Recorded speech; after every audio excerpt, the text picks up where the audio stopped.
Today, the Middle East is on fire. We are 30 days into the US Israel war on Iran.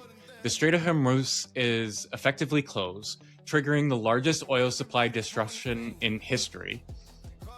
And when their livelihood is threatened, they're going to fight back. Every now and again, probably now, we get sirens sounding, telling us that there is a foreign body flying in the sky, which means that it's an Iranian missile going over our heads towards Israel. Imagine waking up to a US cruise missile striking your hotel room, only to find yourself in a hospital bed a few hours later, being kissed by Saddam Hussein. For 33 years, Amjad Tadros was the person you never saw on screen, the ultimate fixer, who made the biggest stories in the Middle East happen for CBS News and 60 Minutes. Today, the Middle East is on fire. We are 30 days into the US-Israel war on Iran. The Strait of Hormuz is effectively closed, triggering the largest oil supply disruption in history. Missiles are flying across the region. The global economy is holding its breath. Amjad isn't just watching this on the news. He's living it right now in Jordan. He has spent 3 decades navigating the exact political fault lines that are currently shaking the world. From fall of regimes in Iraq and Syria to the shifting power dynamics in Saudi Arabia and Iran. Today, we're going to cut through the noise and find out what's really happening on the ground. Amjad, thank you for coming on the show. Thank you very much. Before we go further, I ask all of my guests one question. What's a truth in your industry that people don't want to admit? I mean, in journalism. Well, the problem with journalism is that some journalists, we think that we know more than others. And that's what journalism don't like to admit, that we kind of have the higher moral ground on events. And that's not necessarily the case all the time. But most of the journalists, at least the ones I worked with, were very honest people and who, in many occasions, tried to convey what they thought was the truth. Sometimes successfully, sometimes unsuccessfully. Very fair. I think we all get caught up in our biases from now and then, and it definitely shines, especially nowadays. I think we live in a very polarized world right now, and it's coming through. Let's go back to who you are. I want to give the audience a little bit more detail on you. Can you tell the audience who you are? Well, my name is Amjad Tadros. I am from Jordan. I am the son of 2-time Palestinian refugees. I was supposed to be an engineer. I went to study in the UK back in the 80s and was supposed to become an engineer. And by sheer accident, I got a job to work for an American news organization. And it turns out it was CBS News. And then later I was working with 60 Minutes. So, and then after that, I spent 33 years of my life working as a fixer and a producer in the Middle East. And I was lucky enough, or maybe unlucky, to have a front row view of events that happened in this region. That is most likely very interesting, but sometimes dangerous and eventful for sure. Yeah, it definitely is getting hairy out there. And I know it's been like that for a long time. Can you kind of describe what the situation is like right now over? Well, I'm in Jordan, and Jordan sits between Iran and Israel, as you probably know if you look at the map. And every now and again, probably now, we get sirens sounding, telling us that there is a foreign body flying in the sky, which means that it's an Iranian missile going over our heads towards Israel. Sometimes some of these missiles fall short and they hit places in Amman. A few days ago, just a missile fell like a mile away from here. And it is dangerous, but it's okay. There's so much apprehension because not just from the military standpoint, because now the Iranians have closed the Strait of Hormuz, and now they're talking about closing the Strait of Bab el-Mandeb from the Red Sea. And the people are afraid that they're going to have shortages of fuel, of food supplies, they're talking about nutrients, fertilizers. And even if the war finishes tomorrow, the effects of this war is going to happen to last for at least 6 months. So there are lots of missing, or things started to get missing. Like a good friend of mine, for example, suffering from cancer, and he gets his shipment of chemotherapy. And imagine, it's been delayed because this shipment comes from Switzerland, goes to Dubai, and then goes to Jordan. And the airport in Dubai has been closed for weeks. And just on a small personal level, And imagine the anguish that's happening to him. And imagine the anguish that's happening to the entire nation, where a lot of things are started to dwindle. There are no shortages yet, but people are afraid that it might happen, and it will happen actually. So it's not a comfortable way of living, especially we have all these sirens. They go off at 3 a.m., 2 a.m., 7 p.m. We don't know when. And sometimes we have a whole day of no sirens, and then suddenly boom, boom, boom. So there's a lot of apprehension. Traffic outside is okay. People are fine. They go to work. But still, there is this sense of fear in the air. What's it like? Because I feel like people don't understand that kind of feeling from people.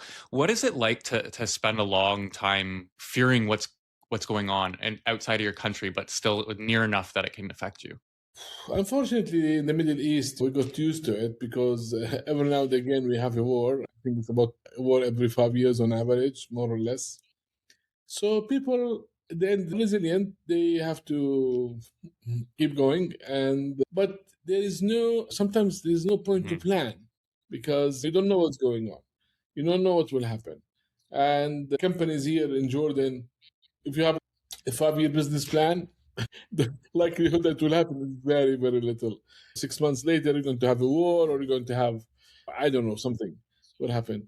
So it's not easy, but at the same time, we got used to it, more or less. Fair point. So can you tell me a little bit more about what the conflict is actually happening? I know that there's a regime change because Trump took out the leader of Iran, but what happened to the crackdown? Why did the Strait of Hormuz become a area of contention?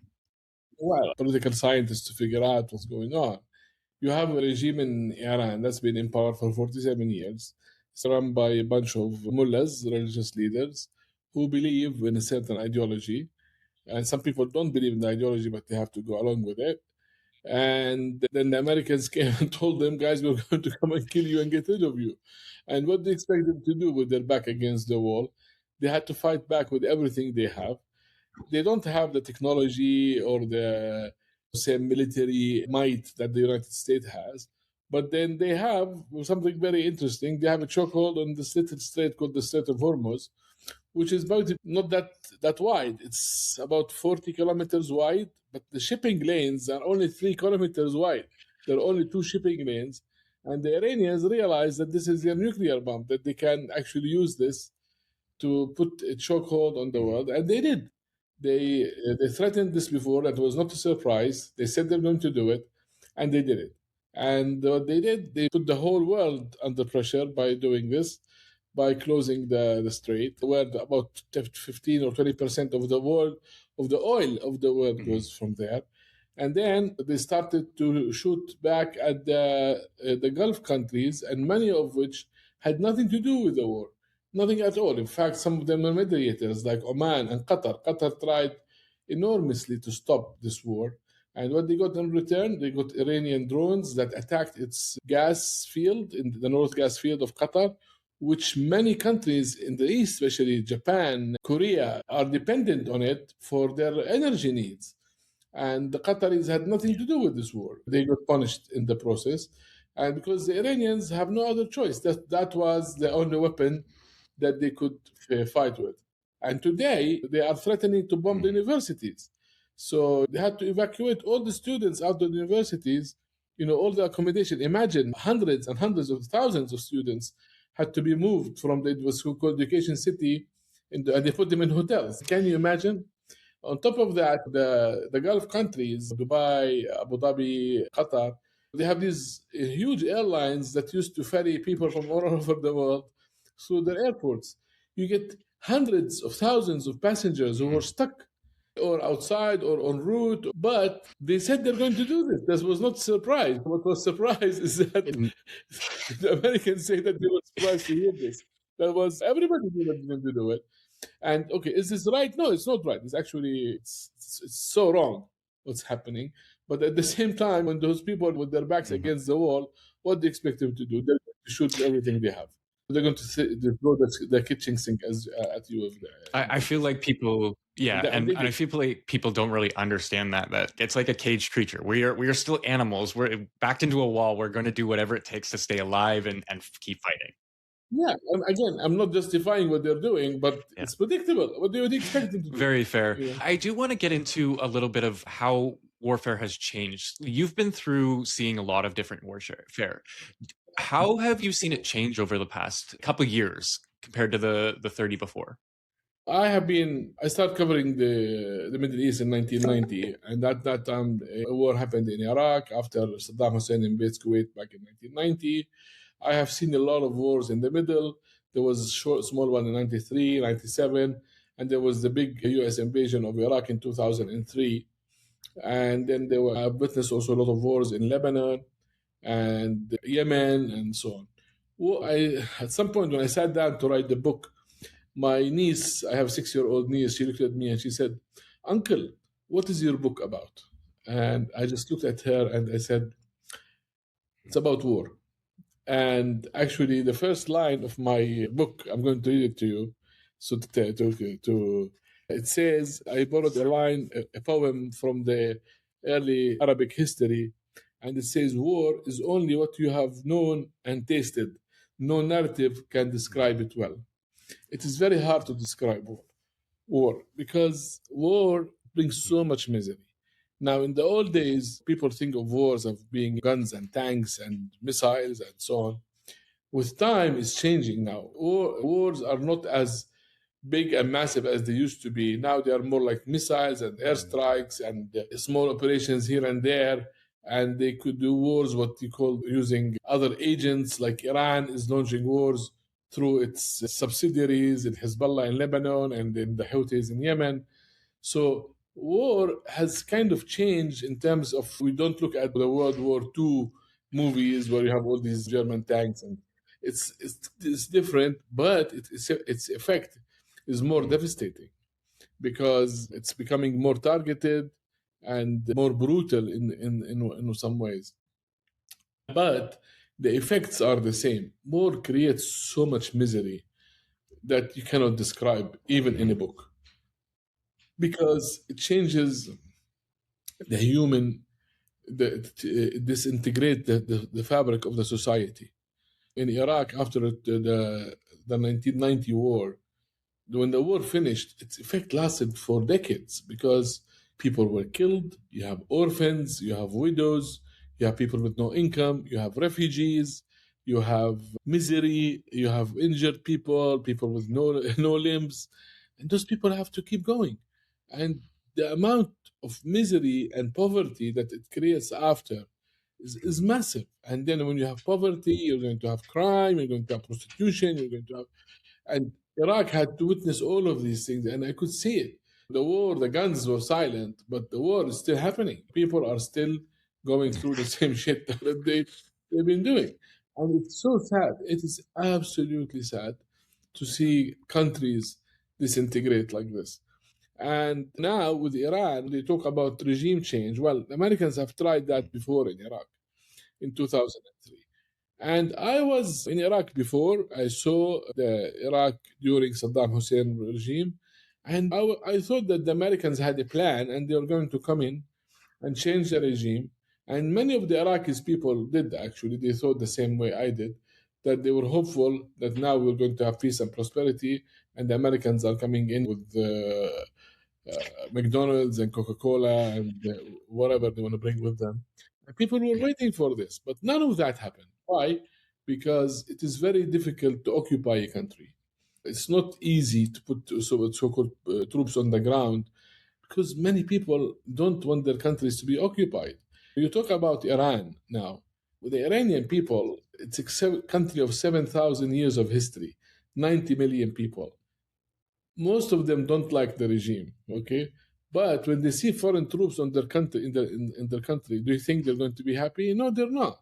And when their livelihood is threatened, they're going to fight back. I always tell my friends, imagine a guard in Iran guarding a shack somewhere in Iran who is making $150 a month, and he has 3 kids to feed, and he's paid by the regime now to do this job.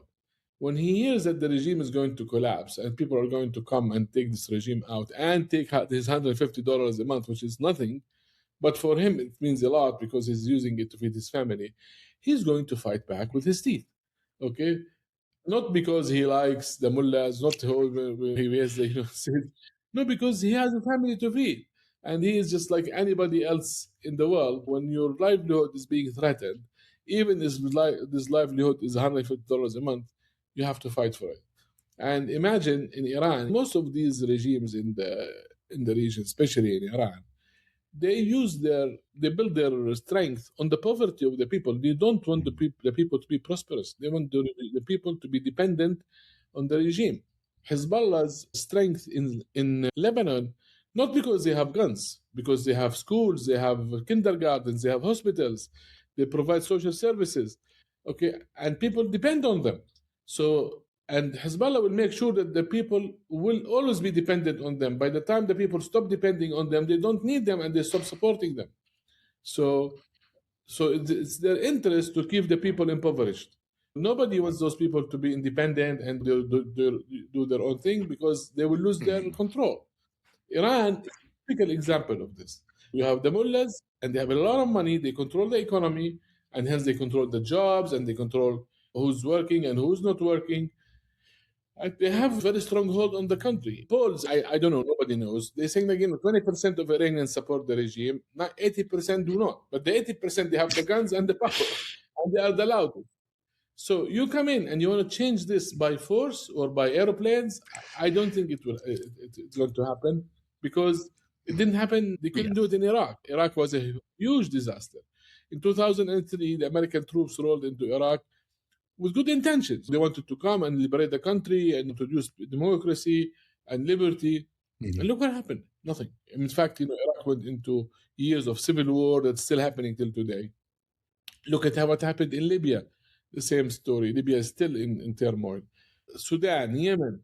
You cannot do it. You cannot force, and airplanes and missiles are not going to. You got to have the individuals rise up and make that change themselves. Yeah. And people have to. Yeah. Unfortunately, I wish they could. Unfortunately, Canada is going the opposite direction, where the government is making us more dependent on them and that kind of thing. So I like to highlight that that's kind of a thing for my audience right there. But I do want to get into something a little bit more hopeful. What do you think we need to do? Well, living in the Middle East, you cannot afford not to be hopeful. Yeah. You're going to be sad and miserable for the rest of your life. There always should be hope that we can always rise up and we can always stand up again and keep going. We cannot just say, okay, this is it. Because we live in a region that is very ancient. We're talking about people who believe in tribalism. They believe we are talking about thousands of years history. Most of the problems here did not happen yesterday. You have to look back 100, 200, 300, 400 years before to see where these problems came from. And it is not easy. You have always to navigate through all of these issues. And on top of that, Arabs particularly, and Iranians to some extent, are very proud people. You cannot force them to do things. So to come from outside and start dictating and so on, it's not going to happen. You have to deal with the local intricacies. You have to deal with the pride of people. And it's not easy. And this is why one of the reasons when I sat down to write the book, I want to explain it to the people in the West what this is all about. We are not crazy people, by the way. There are a lot of pragmatic, smart people around here.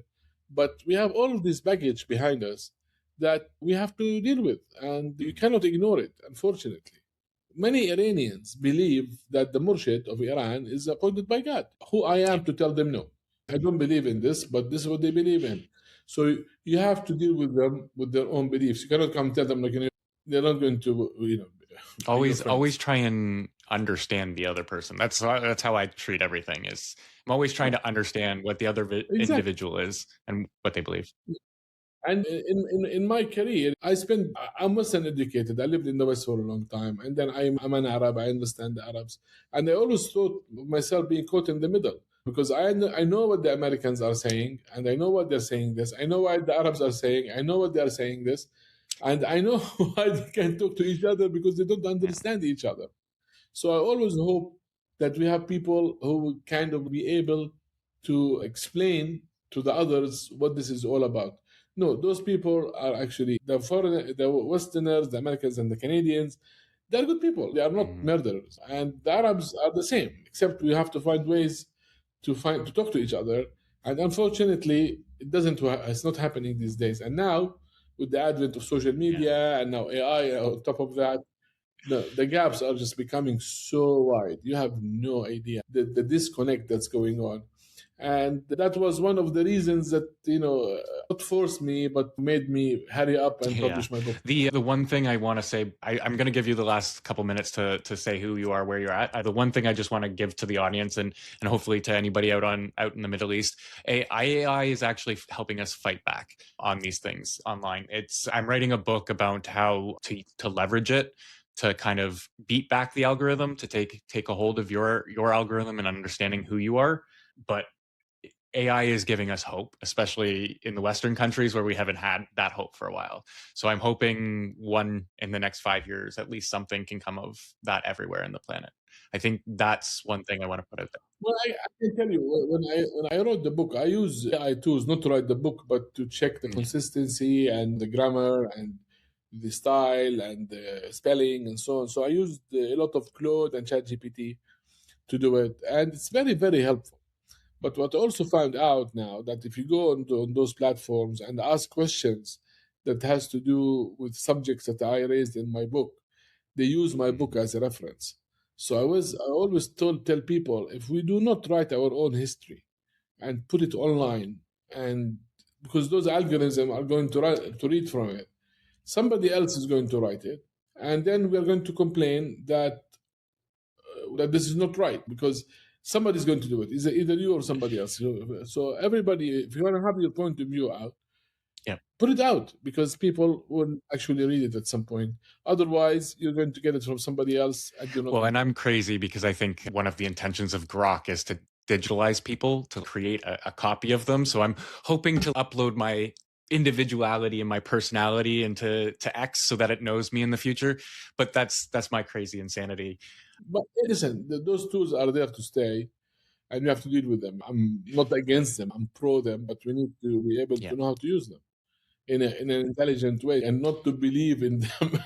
Because a lot of my friends now, if they want to sneeze, they go on ChatGPT. How can we sneeze? Run all of them. Make sure you vet your information. Nothing is the truth yet. That's for sure. Read again. Don't rely on it. This is not the truth. And again, to go back to the truth, for us journalists, what we are after, more or less, then is finding out the truth, what really happened, and it's our job to convey it to the audience. And it is very, very, very hard. I wrote a book, which is a nonfiction, and supposedly it's the truth, and it's so hard. It's much easier to sit down and write fiction novel, because you can say anything you want and you get away with it. With the book, people called me and said, that date it was not Tuesday, it was Wednesday. I was like, okay, sorry, that was like 20 years ago. That picture was blue, not red. The amount of details in every page, in every paragraph that I had to go through is enormous. And still, we have to, now I'm doing another edit. In fact, I just printed a blank copy now that I have to read again. Anyways. So this is the original, this is the one that was published. And now we're doing little. This is great. Anyways, where can people reach you? Where can people find the book? I'll put everything down in the comments for them. Okay. I have a website called amjadtadros.com. It talks about me and my book and the details. And the book right now is available on Amazon in 3 different formats, in ebook, in paperback, and in hardback. It's Amjad Tadros. The book is called The Fixer. It's available out there. I just published it. So I've been there for 3 months now, I think. And I would love people, of course, to read it and to review it. And I can tell people it's a bit long. The book is 130,000 words. Usually books are 100,000. But you don't have to read it all, because it's a series of stories and little anecdotes of the things I have seen. And they are just stitched into a book. So you can read like 2 chapters here and skip and go back and come back. And you don't have to sit down and read it all, because you can start reading it from the middle, from the end. And every chapter and every section is a standalone story. It has amazing stories, spy novels, It has encounters of different people. There's a beautiful story about how, by a chance, one day I found the bodyguard of Osama bin Laden in Yemen, and we kind of became friends. And it talks about this guy called Nasser Bahri, who was bin Laden's bodyguard, and how he ended up being who he was and why, and the background of it. And it's and like that story, for example, it explains to you why people are terrorists. Who is it? Because what makes somebody be a terrorist? And if you look at the Nasser story, which is unique and amazing, the circumstances led him into that. If he was born in a different country or a different time, this guy would have been a bank manager or a teacher or a taxi driver instead of becoming Osama bin Laden's bodyguard. He's very smart, and and actually he's a very nice guy. He just got into the wrong business, and that explains how people become this way, and hopefully we can do something to stop them becoming this way. Look at the root causes of terrorism, root causes of war, why people do what they do. The mullahs of Iran, for example, did not land by parachute in Iran. They're actually homegrown. And why are they there? There are reasons. They just didn't, because of injustice that happened to the Iranians during the Shah regime and so on. So I hope when people read my book, they would understand more about how events are shaped and how. And I'll make sure everything's down below, because I want to take a look as well, because I think I don't understand enough, and I want to get more into what's going on in the world. So to everybody out there, and I don't want to sound advertising my book. It's a very interesting read. It is funny, but it tells a very, very sad story. But people who read it loved it. It's a page turner. You need comedy when it comes to some of the darker things. Totally. There's so much. My story, I met Saddam Hussein in hospital bed, the one you said. And I was bombed. I was taken to a hospital bed, and I met Saddam. And guess what I was wearing? I was in my underpants and a t-shirt. So, just a weird place to meet. I mean, but it's funny. To meet Saddam Hussein wearing your underpants is just funny. But it's a sad story. I was bombed. People died.